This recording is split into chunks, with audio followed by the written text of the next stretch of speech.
Glory to the almighty Shogun, my fellow gamers. Welcome to another Honkai Star Rail video. I know it's been a minute, but I'm back. We're going to talk about this game and why I'm not a clown for these statements. Now, actually, let me pull this up real quickly. I apologize. I forgot to actually pull this one thing up before. Oh my god. Okay, that's a lot of YouTube content that I will watch later. But anyways, I'm pulling this up because well, there's something a little funny about this whole situation with Genshin Impact, Dr. Ratio being free, and so on. Now, I just want to refer to you something a while ago, right? It's about 3 months ago, I made this video of Honkai Star Rail is just better than Genshin Impact, and I'm still right. I just want to know, people give me shit for this, right? Um, but I'm still right. Because would you look at that? We're getting Ayaka for free, boys. Let's go. AR-42, free Ayaka. But in all seriousness, yeah, they're giving out Dr. Ratio free, which is a huge W all around. I think it's great. Again, I'm still right in saying Honkai Star Rail is just better, but people are going to cope and cry about it and make all these comparisons, yada, yada, yada, and so on, right? There's all these memes going around about it, right? And like me saying glory to all my Shogun is just because it's like trending and whatnot among the Twitter audience, right? And there's stuff like this about people being like, oh, Aloy for free, Ratio for free, and it's not even close to comparison about this whole situation. I mean, at the end of the day, right? I don't really care, but again, they've just been more generous with Honkai Star Rail, and that's just a fact, right? I don't know why people try to deny it, but it just is, right? And we could talk about this all day, a comparison. But at the end of the day, Aloy is a promotional character for PlayStation specifically. Ratio is an actual usable character that you get on your account for free by logging in, right? No matter what, this is better. And that just is what it is. And actually, I do want to bring something up real quickly. I'm going to have to pause the video to find it. Okay, so it was actually very easy to find, but in case y'all didn't know, and I made a video about this same thing too, actually. Ignore that. I was going to my channel. I made the video about the same thing too back when Aloy first came out back in 2.1 for everybody to have access to. It's going to be a while to actually find this, not too long. Where is it above? Did I go past it already? No, it's right here. Yeah, I made a how to get Aloy video. It did extremely well on my channel, which is fantastic. But in case you guys don't know, the whole reason Aloy is in the game, right, to summarize this video, is the fact that she was there simply for promotion. In case you don't know, PlayStation requires the developers to actually pay for crossplay features and cross-save features, right? This is again something that they've done for a while now. I don't know why this is. Basically, every other platform doesn't force developers to pay for quote unquote, revenue share for their actual development costs and so on, right? So PlayStation, as part of the deal, right, or the developers are forced to pay money to PlayStation so they can have these features, and that's what Genshin did. As a part of the deal, of course, they're going to include Aloy. So hey, game is coming to PlayStation, here's this huge push, we're going to give you a free character as well, who is completely worthless in context of the actual game, and as a part of the deal, you'll get promotion for your console and other game, and we get our game on a console, right? It's a part of the whole deal they worked out, right, in terms of exclusivity, right? Because Genshin has Hoyoverse has an exclusivity deal with PlayStation, so they put their games on there, right, on that platform. And so on top of the revenue share, of course, they got Aloy, etc. So makes sense, right? And this is a real thing you can look into yourself. There's been many articles about it, but it's just a requirement. I should have shown this in my previous video about it. But yeah, so that's a comparison between Aloy and Ratio. Again, I don't think it's fair at all because there's so many things you can talk about and arguments that can be made where it's like Ratio is actually a usable character who's good, relevant for game's content. The game actually has the content, but then Aloy is a free, useless character that doesn't really matter at all in terms of the game's content, right?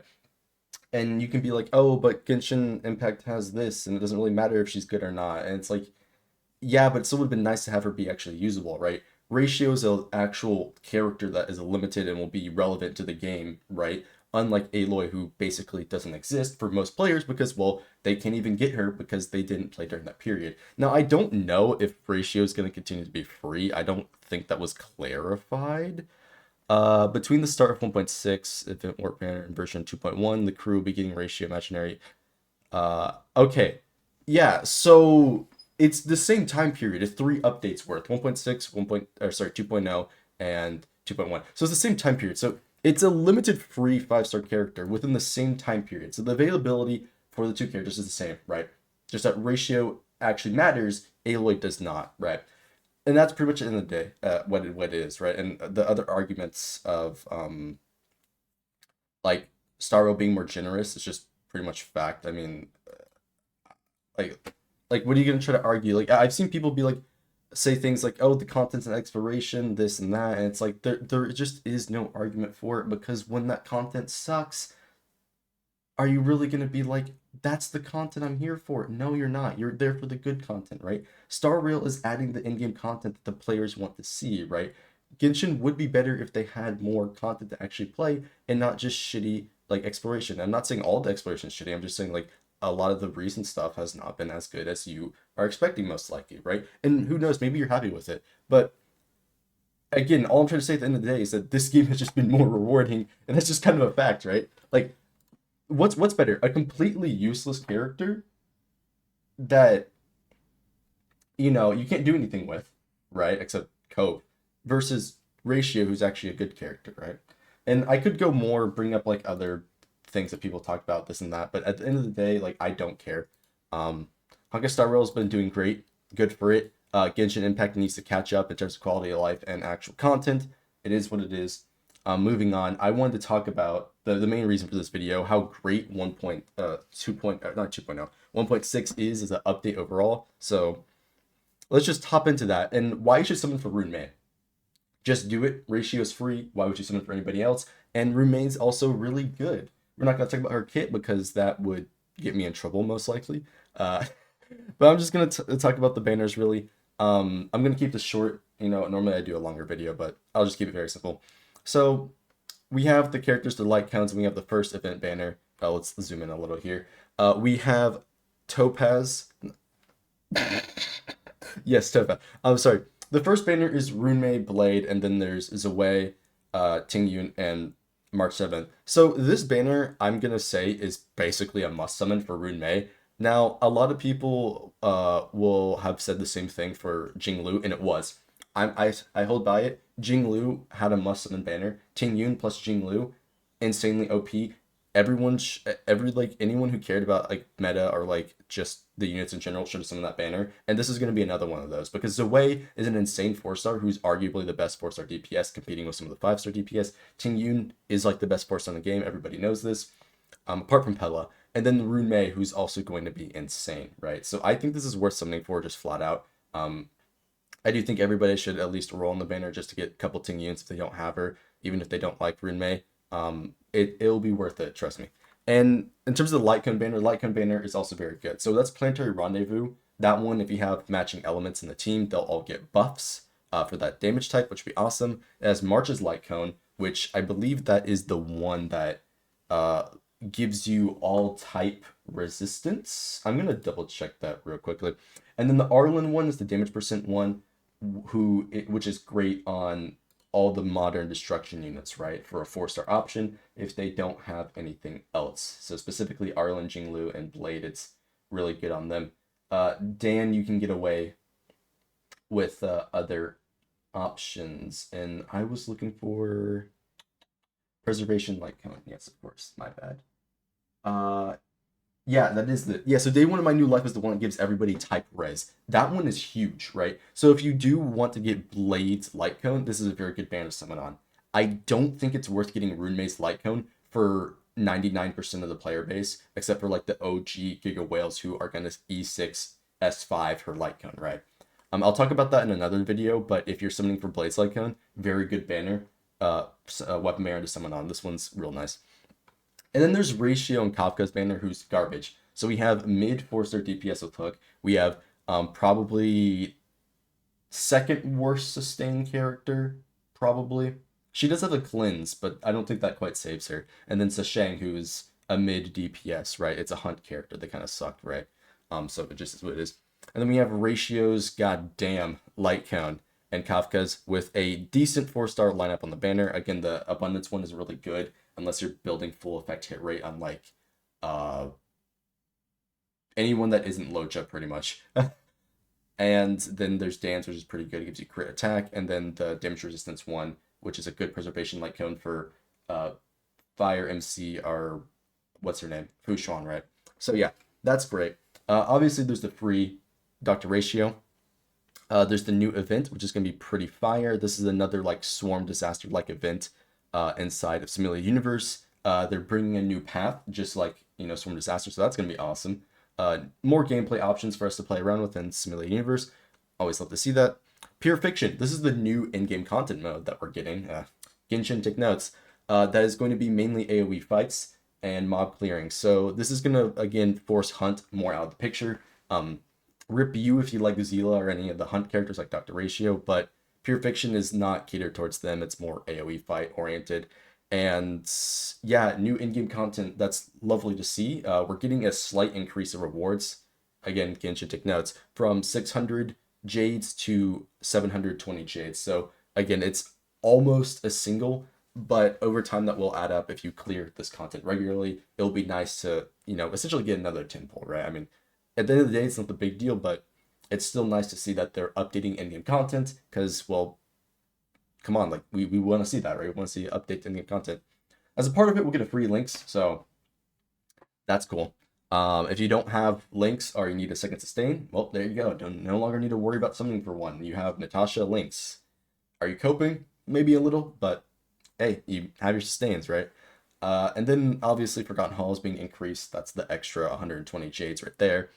We're getting a new area as a part of it. That's cool. A new weekly boss that is the Swarm King Scarabaz. I don't know how to say that right, but awesome. Another beetle. I did not expect.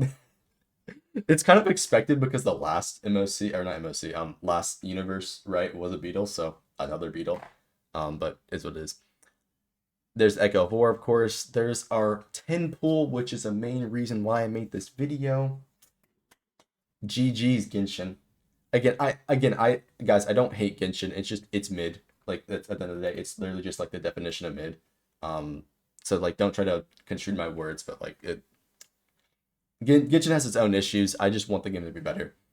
We're getting a little pet, so another little thing, a cosmetic for our I think we're getting a pet.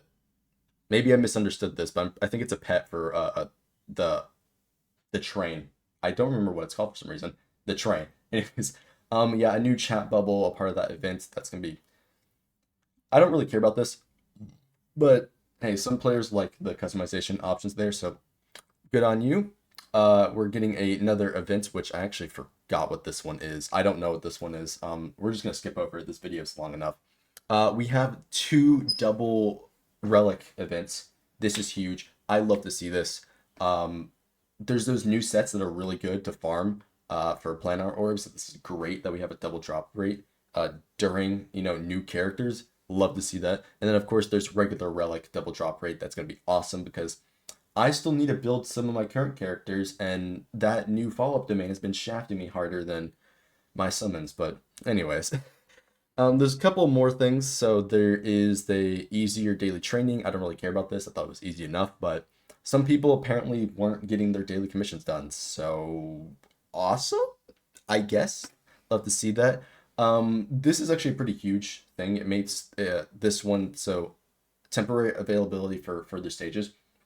This is great for new players as they will be able to build up a new character that they just got without even having to be at the end of the content road, right? So like they don't have to go beat out the story and then beat the new event, or they don't have to go through the whole event to unlock the new stage for the area, right? They can just teleport there directly. So that will be pretty cool. And then obviously the best feature of all time, auto clear Forgotten Hall. Now again, I just want to mention Genshin again, the structure of their in-game content is different, but the fact that there's an auto clear for the first half of the stages is fantastic. I love to see this. This is like I think this is the best quality of life feature they have done in any of their games. And again, I've played Honkai Impact, and I could try to make comparisons to Honkai Impact in terms of free units, but they give you free units that are like already power crept out the ass, right? So they're basically useless. And they do now start giving you at least like two out of four of their gear for like newer characters, right? Sometimes supports you get like all their gear for free, but typically you get like one or maybe even two pieces if you're lucky. It's like a anniversary event, right? So again, their content structure is different. I have my own criticisms for that, but they are seemingly, from when I used to play Honkai Impact, more generous than they are in that game too than Genshin, right? And again, it's a completely different structure, right? Keep that in mind, right? But I'm just shocked to see that how good everything looks for this next update in Star Rail. Uh, how good Star Rail is, right? And I'm not even a huge turn-based like gamer. This is the longest I've played any turn-based game. 100% just is, which is shocking to me that I'm even saying that. But yeah, I don't know. Star Rail's on the rise. Genshin is on the low. They're taking fat L's because they can't give a single thing for free out. But yeah, I want to know what you guys think in the comments below. I can't think of anything. I was just doing this off the top of my head. It's a big topic issue right now. But yeah, I'll read all the comments, respond to them if necessary, and yeah, see you next time. Don't forget to like, subscribe, and peace.